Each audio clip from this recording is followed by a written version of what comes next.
Shalom, selamat pagi GB Keluarga Kristus. Kita bertemu lagi di ibadah online pada pagi hari ini. Kita akan sama-sama mempelajari kebenaran firman Tuhan. Kita masuk di bulan Juli dan tuntunan di bulan Juli adalah pertolongan dari Tuhan. Kita akan sama-sama belajar dari kebenaran firman Tuhan yang saya ambil dari kitab Mazmur pasalnya yang ke-43 ayat yang ke-5 yang berbunyi demikian. Mengapa engkau tertekan, hai jiwaku, dan mengapa engkau gelisah di dalam diriku? Berharaplah kepada Allah, sebab aku bersyukur lagi kepadanya, penolongku dan Allahku. Saudara, kalau kita melihat ayat ini ayat yang ditulis dengan luar biasa, yang sangat relevan sampai hari ini. Kenapa bisa demikian? Karena penyelidikan di dalam ilmiah teknologi modern saat ini mengatakan bahwa sumber kesehatan saudara dan saya itu berpusat di hati kita. Kalau hati kita sehat, hati kita bahagia, hati kita penuh sukacita, maka seluruh tubuh kita juga akan sehat. Saya sebagai gembala sidang ikut berempati kepada semua teman jemaat yang terpapar atau terkena COVID-19. Saudara, memang kita semua tidak ada yang mau. Siapa sih yang mau terkena COVID-19? Nah, dari hal ini, kalau saudara dan saya sudah menjaga protokol kesehatan, cuci tangan, pakai masker, dan menjaga jarak, tapi masih terkena COVID-19, berarti Tuhan memang izinkan saudara dan saya merasakan COVID-19. Tapi jangan takut. Kenapa? Saudara tidak sendiri. Walaupun tidak ada orang yang boleh menengok saudara. Sampai-sampai anggota keluarga terdekat pun dilarang menengok saudara. Saudara diisolasi mandiri atau saudara diisolasi di rumah sakit. Tapi ingat, ada satu pribadi yang selalu bersama saudara. Siapa itu? Yesus. Kita harus tetap kuat di dalam Yesus. Amin, saudara. Kita berandai-andai, saudara, kalau seandainya saudara terkena COVID-19, apa yang terjadi saat saudara terkena COVID-19? Saya bagi menjadi 5 bagian. Yang pertama, saudara pasti akan kaget. Wah, kenapa saya bisa kena COVID-19? Kemudian yang kedua, saudara akan bingung. Dari mana ya? Saya tidak kemana-mana, tapi kok saya bisa kena COVID-19? Terus apa yang harus saya lakukan? Yang ketiga, saudara akan merasa malu. Cerita enggak ya sama pasangan saya, suami atau istri atau anak saya, atau teman-teman, saya cerita enggak ya? Ada satu perasaan malu. Dan yang keempat, saudara, punya perasaan bersalah. Iya ya, tahu begitu saya tidak makan di tempat itu, atau tahu begitu saya tidak pergi ke tempat itu, atau tahu begitu saya tidak berkunjung ke tempat itu, atau kalau tahu begitu saya akan di rumah saja. Perasaan bersalah ini terus menghantui saudara dan saya. Dan kemudian yang kelima, yaitu saudara mulai takut. Apa yang harus saya lakukan? Saya harus minum obat apa? Saya harus kemana? Saya harus ngomong ke siapa? Nah, kalau saya ngomong 5 hal yang saudara dan saya alami ini, saya boleh katakan adalah hal yang wajar. Karena saudara dan saya adalah manusia biasa yang bisa kaget, dan kemudian bingung, dan kemudian saudara bisa malu, dan kemudian bisa menyalahkan diri sendiri, kemudian saudara takut. Betul? Itu normal.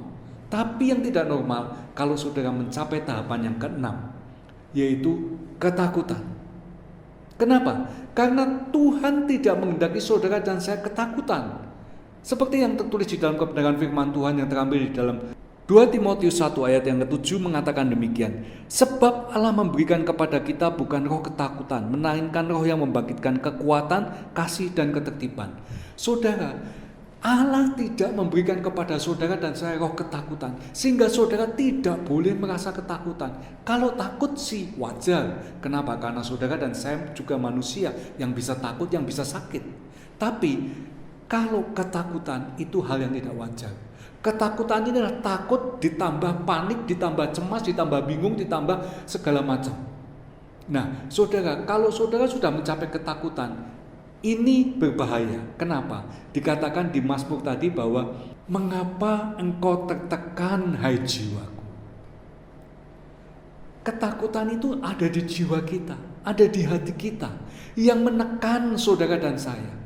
Kalau ketakutan ini sudah menekan saudara dan saya, berarti tingkat imunitas saudara berada di level yang paling rendah.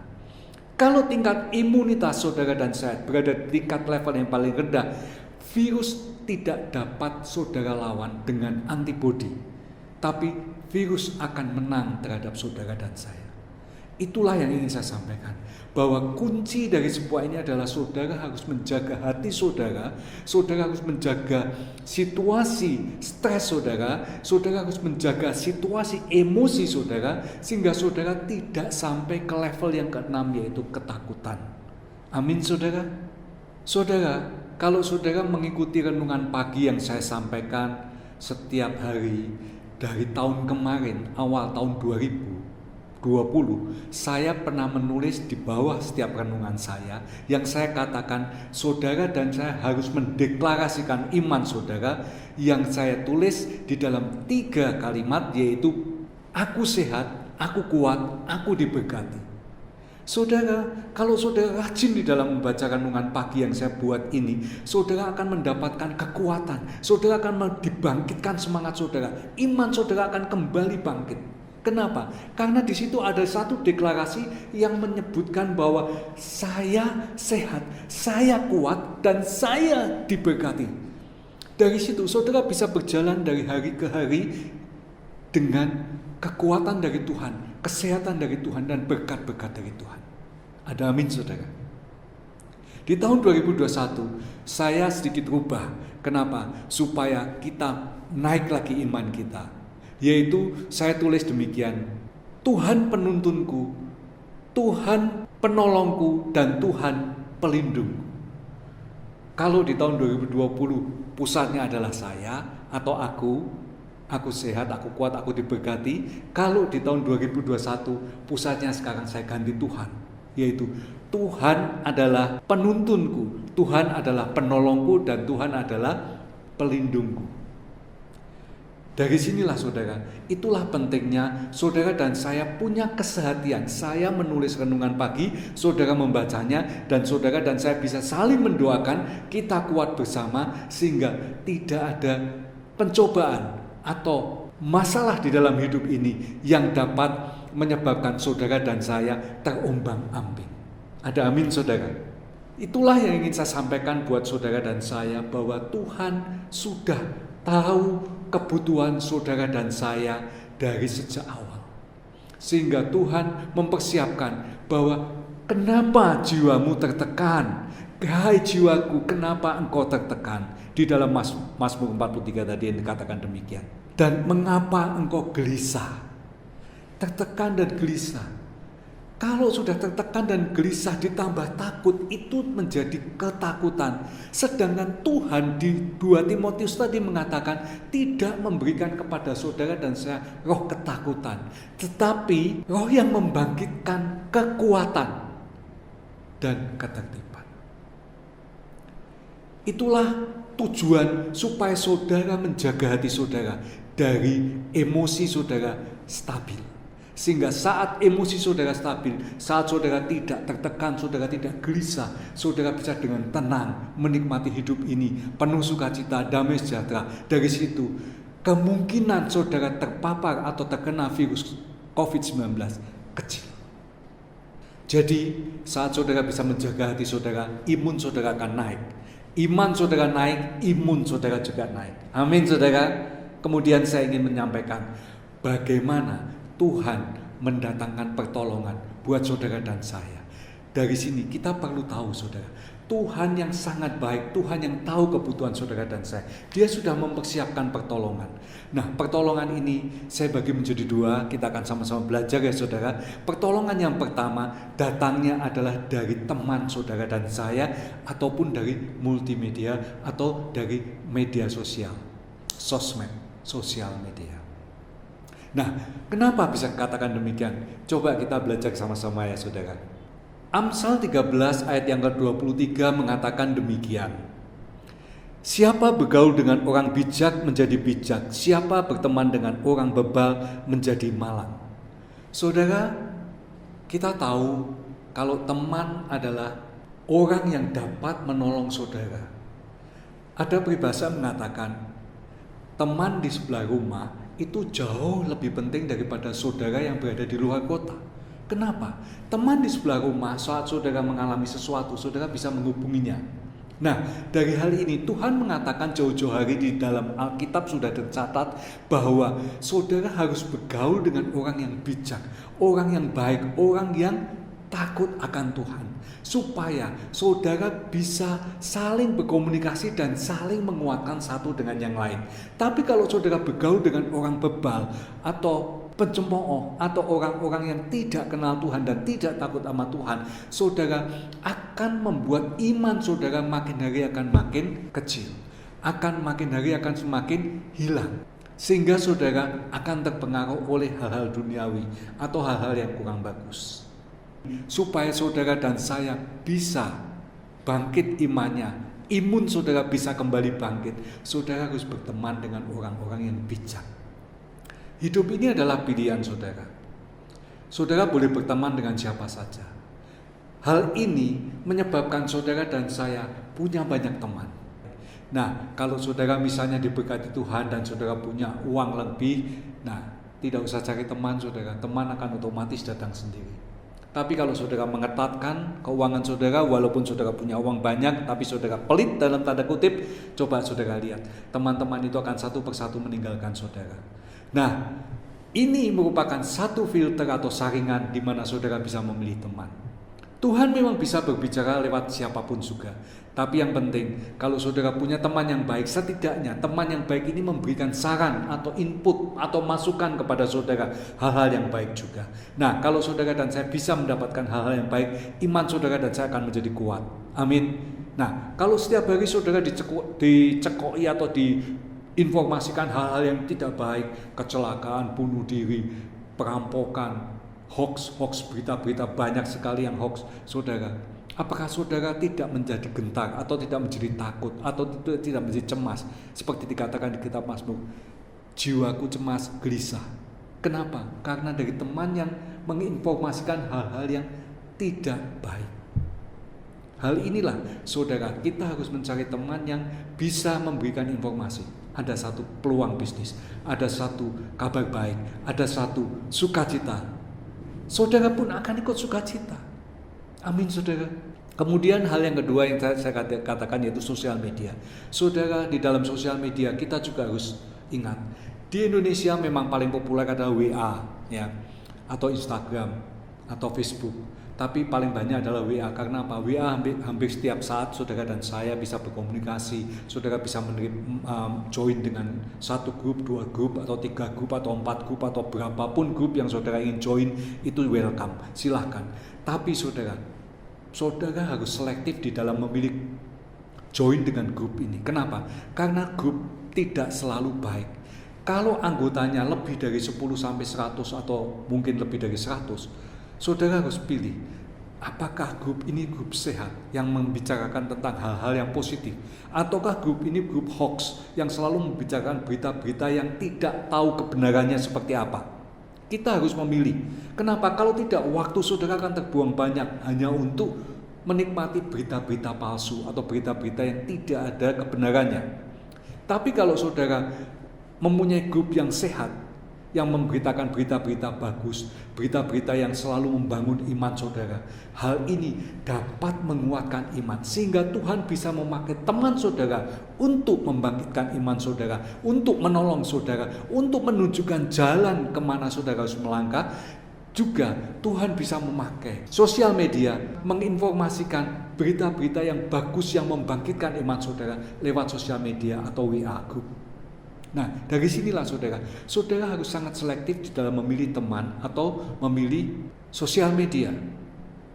Kenapa? Karena banyak sekali informasi-informasi yang saudara akan terima.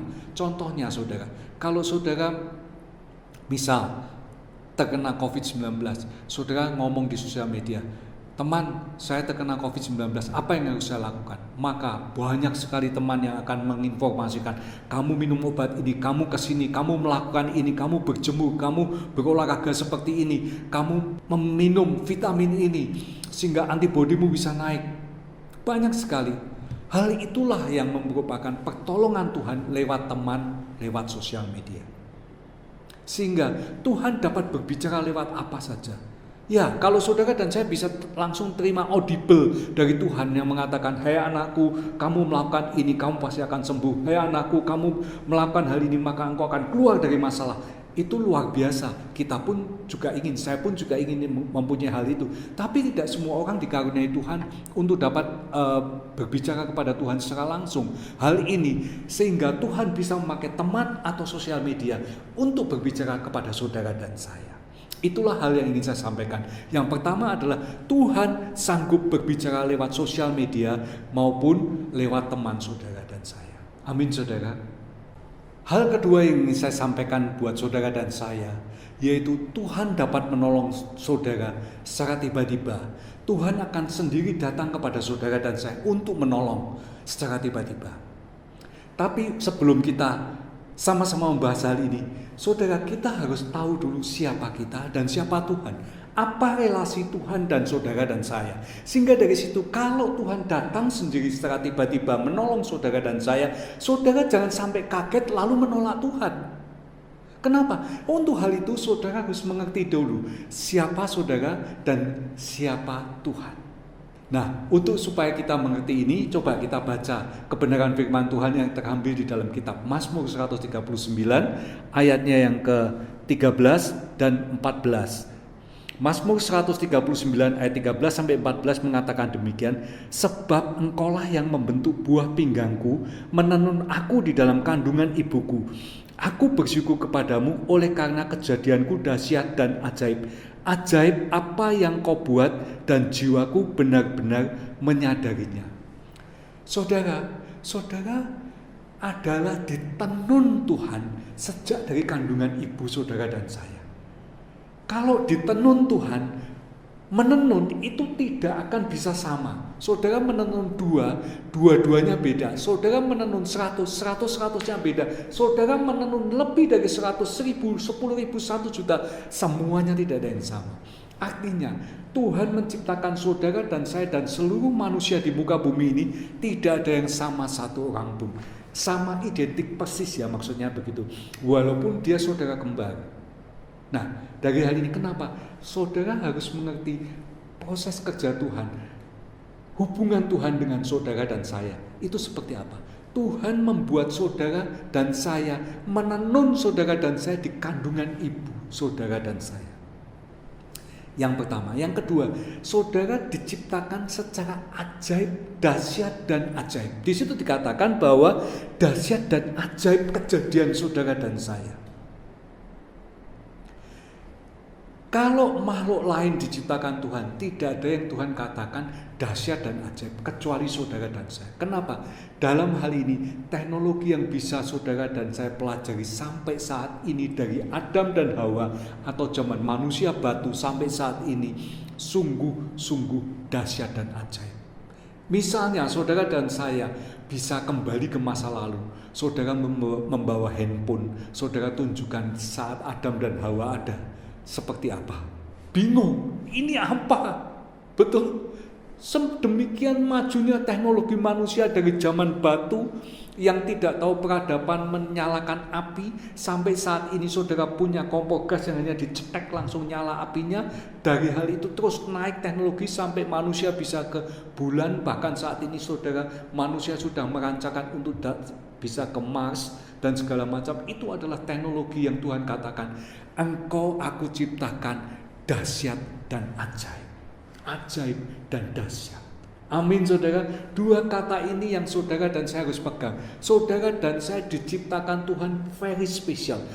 Saudara dan saya diciptakan Tuhan sebagai makhluk ciptaan yang sangat-sangat berharga di mata Tuhan. Sehingga Tuhan mengatakan, engkau aku jagai seperti biji mataku. Amin saudara. Nah, kalau kita sudah mengerti saudara dan saya adalah satu makhluk ciptaan Tuhan yang sangat Tuhan kasih. Nah, siapakah Tuhan kita? Tuhan kita adalah pencipta saudara dan saya. Hal ini, saudara, jangan sampai saudara punya perasaan minder. Aku tidak sepandai dia, aku tidak selengkap dia. Artinya apa saudara? Ingat, Tuhan tidak pernah menciptakan manusia KW2. Semua saudara dan saya diciptakan KW1. Tuhan menciptakan semuanya full quality. Kalau misal, maaf, ada saudara dan saya yang anggota tubuhnya tidak lengkap, itu pun diciptakan Tuhan full quality. Saudara tahu Nick Vujicic yang tidak punya tangan, tidak punya kaki, dia dipakai Tuhan dengan luar biasa. Dia bisa menginspirasi saudara dan saya yang mempunyai anggota tubuh yang lengkap. Hal inilah yang saya katakan bahwa tidak ada manusia KW2. Saudara dan saya diciptakan KW1. Yang menyebabkan saudara dan saya punya perasaan KW2 adalah pikiran saudara. Saya sudah bahas di poin pertama. Hai jiwaku, mengapa engkau tertekan dan gelisah? Saat engkau membuka mata melihat tubuhmu yang kurang, saat engkau membuka mata melihat tubuhmu yang lemah, saat engkau membuka mata melihat tubuhmu yang tidak ada tangan, tidak ada kaki, engkau tertekan dan gelisah. Tapi Tuhan tidak menghendaki hal itu, sehingga Tuhan mengatakan, Amsal 4 ayat 23 yang mengatakan, jagalah hatimu dengan segala kewaspadaan, karena dari situlah terpancar kehidupan. Jagalah hati saudara dan saya dengan segala kewaspadaan. Saudara dan saya harus menjaga hati dengan segala kewaspadaan, karena dari situlah terpancar kehidupan. Saat hatimu tertekan, gelisah, berarti imun tubuhmu turun. Saat imun tubuhmu turun, pikiranmu jadi kacau. Engkau ingin bunuh diri, engkau ingin menyendiri, engkau tidak ingin bergaul dengan siapapun. Hal ini yang membuat engkau gampang sekali ditaklukkan oleh iblis, ditaklukkan oleh virus, ditaklukkan oleh segala macam penyakit. Hal ini saudara dan saya harus mengenal diri kita dulu sebelum saya membahas bagaimana Tuhan akan menolong saudara secara langsung. Nah, untuk hal itu Tuhan juga memberikan yang tercatat juga di dalam kitab Amsal pasalnya yang ke-17 ayat yang ke-22 yang berkata, hati yang gembira adalah obat yang manjur, tetapi semangat yang patah mengeringkan tulang. Saudara dan saya, kita harus menyadari bahwa hati saudara harus gembira, sukacita. Setiap hari, setiap saat, setiap saudara membuka mata, saudara harus sukacita. Terima kasih Tuhan untuk hari yang indah ini. Saudara, kalau hati saudara dapat saudara jaga, emosi saudara dapat jaga, penuh dengan sukacita, ingat, saudara akan jauh dari penyakit. Saya sudah buktikan itu saudara. Nah, coba kita sama-sama belajar. Saat saudara murung, sedih, kenapa ya saya kena penyakit, kenapa ya COVID, kenapa ya kanker, kenapa ya hepatitis. Saudara, saat saudara kacau pikirannya, penyakit tadi akan terus merajalela di dalam tubuh saudara, karena imun saudara pada level yang paling rendah.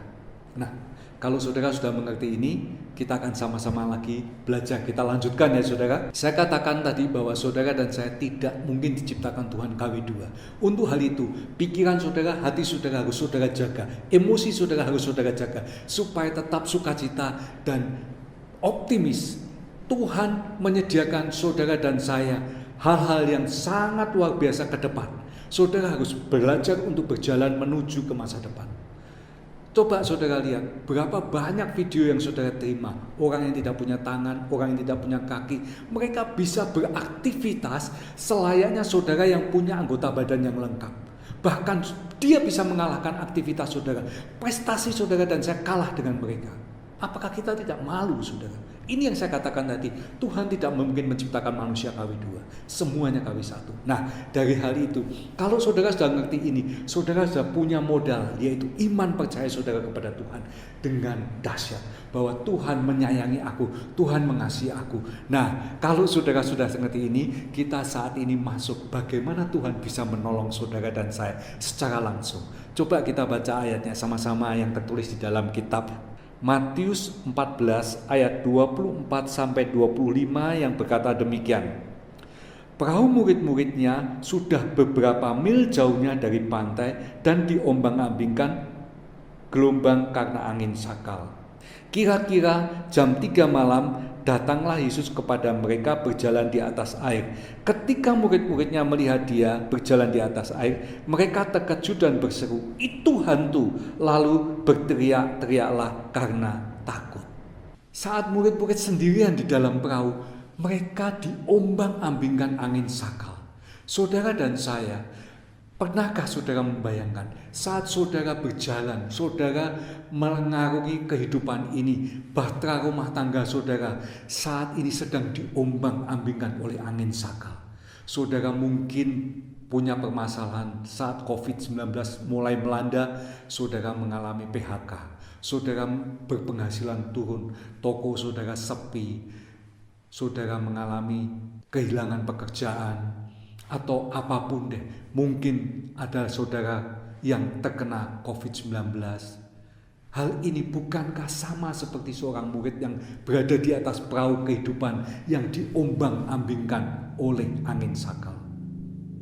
Saudara, kalau saudara mengalami hal ini, coba kita lihat apa yang murid-murid lakukan tadi. Dia pasti ingat kepada Tuhan. Saudara dan saya pun pasti ingat pada Tuhan pada saat pencobaan itu datang. Saudara berdoa. Mungkin saat itu memang tidak ditulis di Alkitab, tapi saya yakin murid-muridnya berkata, "Kenapa Tuhan tidak datang? Kenapa Tuhan tidak tolong?" Coba saudara lihat ayat selanjutnya yang mengatakan demikian. Kira-kira jam 3 malam datanglah Yesus kepada mereka berjalan di atas air. Saudara, Tuhan datang sendiri hendak menolong murid-muridnya yang saat itu diombang-ambingkan angin sakal. Tuhan juga dapat datang sendiri secara langsung kepada saudara dan saya yang saat ini bahtera rumah tangga saudara dan saya sedang diombang-ambingkan oleh angin sakal. Tapi ingat, Tuhan tidak hanya datang pagi hari, dini hari, pagi hari, siang hari, atau di tengah siang bolong. Tuhan bisa datang kapan aja, sekehendak Tuhan, karena Tuhan punya otoritas. Nah, tapi yang penting yang saudara dan saya harus tanggapi supaya saudara tidak terjadi seperti murid-murid ini, yaitu mengatakan demikian. Ketika murid-murid melihat dia, Yesus, berjalan di atas air, mereka terkejut dan berseru, "Itu hantu." Saudara, pada saat saudara mendapat pertolongan, Tuhan datang sendiri menolong saudara dan saya. Jangan sampai saudara justru menolak. Itu hantu. Tuhan yang datang sendiri, saudara katakan itu hantu. Saudara, jangan sampai saudara menolak pertolongan Tuhan, dan justru saat saudara menolak pertolongan Tuhan, saudara berbalik arah, marah, menolak Tuhan itu sendiri, dan saudara mengikut Allah yang lain. Inilah yang saya katakan tadi. Saudara harus ingat, saudara dan saya diciptakan Tuhan very special. Saudara dan saya diciptakan Tuhan sangat-sangat spesial. Yaitu Tuhan menciptakan saudara dengan ajaib dan dahsyat. Dahsyat dan ajaib. Kejadian saudara dan saya diciptakan dahsyat dan ajaib. Saudara dijagai Tuhan seperti Tuhan menjagai biji matanya. Hal yang sangat-sangat spesial Tuhan perlakukan saudara dan saya. Jangan sampai saudara justru menolak Tuhan. Jangan justru saudara kepahitan kepada Tuhan. Jangan justru saudara menyingkir dari Tuhan. Sampai-sampai Tuhan saudara katakan, "Itu hantu." Kenapa? Karena kurangnya pengenalan saudara kepada Tuhan. Hal inilah yang ingin saya tekankan, bahwa Tuhan dapat menolong sendiri kepada saudara, datang langsung kepada saudara, tapi saudara harus mengerti bahwa pertolongan Tuhan tiba-tiba dan saudara harus meresponnya. Itu adalah pertolongan Tuhan. Itu adalah Tuhan sendiri yang datang menolong saudara dan saya. Bagaimana saudara bisa mengenal? Kalau saudara sebagai seorang anak yang dekat dengan papa dan mama saudara, dari kejauhan, saudara jangankan mendengar suaranya, saudara baru mendengarkan detak langkah kakinya, saudara sudah tahu, itu papaku, itu mamaku, betul? Demikian pula, kalau saudara, Tuhan datang sendiri menolong saudara, saudara harus mengerti, itu Tuhan, bukan hantu. Bagaimana? Saudara harus intim. Saudara harus dekat dengan mama papa saudara. Kenapa? Kalau saudara dekat, saat dia ngomong, saat dia melakukan tindakan apapun, saudara tahu bahwa itu ciri khas dari papa mama saudara. Demikian pula dengan Tuhan. Bagaimana saudara dan saya bisa mengenal Tuhan? Yaitu dengan membaca Alkitab. Saudara harus rajin membaca Alkitab, karena di Alkitab tertulis lengkap karakter Tuhan. Di Alkitab tertulis lengkap sifat-sifat Tuhan. Di Alkitab tertulis lengkap juga sifat-sifat saudara dan saya. Sehingga tadi saya katakan di permulaan, saudara, sebelum kita menginjak atau membahas bagaimana Tuhan menolong saudara secara langsung, saudara harus mengenali siapa diri saudara dan saudara harus mengenali siapa Tuhan kita. Supaya jangan sampai saat pertolongan Tuhan datang, saudara justru menolak Tuhan. Amin saudara. Hal inilah yang ingin saya sampaikan, bahwa yang pertama tadi, Tuhan dapat menolong saudara lewat teman atau sosial media, dan yang kedua, Tuhan dapat menolong saudara secara langsung. Nah, dua hal ini yang akan menguatkan saudara saat saudara menghadapi pandemi. Saudara ingat, saat pandemi saudara harus mengisolasi diri, tapi saudara jangan mengisolasi sosial media. Karena dari sosial media saudara akan dihibur, saudara dapat kekuatan dari teman-teman, dan saudara bisa dikuatkan lewat sosial media. Untuk hal itu pilihlah sosial media yang bagus, pilihlah teman-teman saudara yang bagus. Sebab ada tertulis di dalam kebenaran firman Tuhan yang mengatakan demikian. Di dalam 1 Korintus 15 ayat 33, jangan kamu sesat, pergaulan yang buruk merusakkan kebiasaan yang baik. Perhatikan saudara, jangan saudara dan saya sesat. Karena apa? Pergaulan yang tidak baik atau yang buruk merusakkan kebiasaan yang baik. Saudara harus menjaga pergaulan saudara. Bahwa saudara yang sudah baik, saudara yang sudah kenal Tuhan, jangan sampai saudara bergaul dengan orang-orang dunia yang tidak mengenal Tuhan, yang mana membawa saudara kepada opsi-opsi yang lain yang menjauhkan saudara dan saya dari Tuhan. Ingat, pergaulan yang buruk akan merusakkan kebiasaan saudara dan saya yang sudah baik.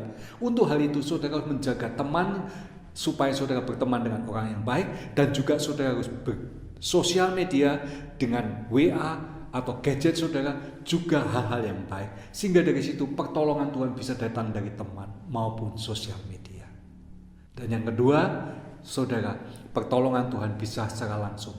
Untuk hal itu saudara harus rajin di dalam baca Alkitab. Di renungan pagi saya yang saya sudah sampaikan tadi, di situ banyak sekali hal-hal yang dapat membangun iman saudara, hal-hal yang dapat mengenalkan saudara kepada Tuhan lebih dekat lagi. Hal itu saya sudah tulis renungan itu setiap hari. Saya berjanji bahwa setiap hari saya akan menulis renungan kecuali hari Minggu, karena hari Minggu kita akan ibadah sama-sama. Nah, dari hal ini saudara pun juga harus komitmen, saudara harus mendisiplin sendiri, yaitu membaca renungan pagi. Nah, saudara yang belum dapat renungan pagi, saudara bisa calling atau WA ke saya, Pak, saya minta renungan pagi. Saya akan bagikan renungan pagi ini, sehingga kita bisa dikuatkan bersama-sama, kita bisa menjadi satu tim yang kuat di dalam keluarga Kristus, dan kita bisa saling dibangun untuk menjadi pribadi yang kuat, di mana Tuhan akan pakai saudara dan saya untuk memenangkan jiwa. Amin saudara. Hal inilah yang saudara dan saya harus pelajari, sehingga saudara dan saya harus menang, saudara dan saya harus kuat, dan saudara dan saya harus benar-benar sehat. Amin. Mari kita berdoa. Bapa di surga, Engkau sungguh baik, sangat baik. Kami mengucap syukur kepadamu Tuhan, kalau pada pagi hari ini kami boleh mendengarkan kebenaran firman Tuhan yang sangat membangun iman kami, yaitu kami tahu bahwa pertolongan Tuhan bisa datang dari teman, bisa datang dari sosial media, juga Engkau pun bisa turun tangan langsung menolong kami. Terima kasih Bapa, terima kasih Tuhan Yesus. Dan saat ini kami akan berpisah satu yang lain, kami siap menerima berkat-Mu. Mari kekasih-kasih Tuhan, angkatlah kedua tanganmu, terimalah berkat daripada Allah Bapa, kasih karunia dari Tuhan Yesus Kristus, dan persekutuan yang manis dengan Roh Kudus turun atas kita semua dari saat ini sampai selama-lamanya, sampai Tuhan Yesus Kristus datang kedua kali menjemput kita bersama keluarga besar kita di awan-awan permai. Tuhan yang begitu baik, yang sudah mengangkat saudara dan saya menjadi kepala dan bukan ekor, terus naik dan tidak turun. Apapun saja yang kita lakukan dan kerjakan, Tuhan buat berhasil dan beruntung, dan kita yang sudah diberkati Tuhan sama-sama katakan amin. Selamat pagi, Tuhan berkati saudara dan saya. Tetap sehat dan shalom.